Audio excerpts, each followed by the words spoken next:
પાલનપુરના જનાતાનગર ખાતે યુવકની હત્યા ગત રાત્રે તીક્ષ્ણ હત્યાના ઘા મારી હત્યા કરાઈ છે. અંગત અદાવતમાં હત્યા થઈ હોવાનું પોલીસનું અનુમાન. પોલીસે 12 જેટલા શકમંદ લોકોને રાઉન્ડ અપ કર્યા હતા અને પાલનપુર પોલીસની 3 ટીમો બનાવી પોલીસે આરોપીની શોધખોળ હાથ ધરી છે. જે કે સિંગુદતી સાથે ભરત ઠક્કર ડીસા. બનાસકાંઠા જિલ્લાના પાલનપુર શહેર ખાતે જનતાનગરમાં ગત રાત્રે કંટ્રોલમાં અમારે ટેલિફોનિક જાણ થઈ હતી કે જે જનતાનગરનું જે જનતાનગર એરિયાના મૌલાના આઝાદ મેદાન છે ત્યાં ગત રાત્રે મુસ્તકીબ મોહમ્મદ ખાન પઠાણ ઉંમર વર્ષ 20 જેનું હત્યા કરીને આરોપી નાસી ગયેલ છે.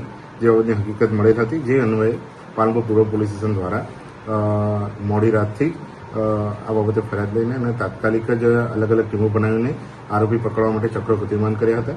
જે અન્વયે અમે ઘણા બધા સંકમંદોને એના રાઉન્ડ અપ પણ કર્યા હતા.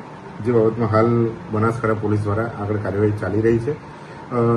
આ સમગ્ર ઘટનામાં જે મુસ્તકીબ છે એના મિત્ર વર્તુળ એના અલગ અલગ પરિવારજનો એની પણ પૂછપરછ હાલમાં પોલીસ કરી રહી છે અને જે સંકમંદ છે એને પણ રાઉન્ડ અપ કરવામાં આવ્યા છે. આભાર.